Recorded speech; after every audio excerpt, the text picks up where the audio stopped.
Depuis hier jeudi, les candidats à l'élection présidentielle Afine Guessant et Bédié ont lancé la phase active de la désobéissance civile traduite par un boycott actif. Ce jour, au cours d'une conférence de presse, le président du FPI, Afine Guessant et des leaders de l'opposition ont réitéré ce mot d'ordre de la désobéissance active, invitant leurs militants à empêcher par tous les moyens légaux la tenue du scrutin présidentiel. Une phase de la désobéissance civile traduite selon les initiateurs par un boycott actif du processus électoral qui aura fait des dégâts sur l'axe Bongouanou-Hara dans la région du Moronou.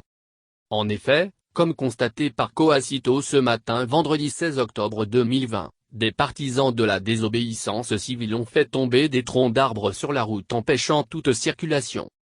Un acte qui, au constat, a provoqué une sortie de route d'un véhicule de transport. Cliquez pour agrandir l'image. Selon les informations en notre possession, très tôt ce matin, aux environs de 5 heures, la sortie de route d'un car de transport après que la voie ait été barrée par des partisans de l'opposition, a fait 34 victimes dont 23 hommes et 11 femmes. Le car s'est retrouvé dans un ravin parce que surpris par des troncs d'arbres qui ont été dressés sur la route et malheureusement l'avènement œuvre du chauffeur pour maîtriser son engin, a fait des victimes.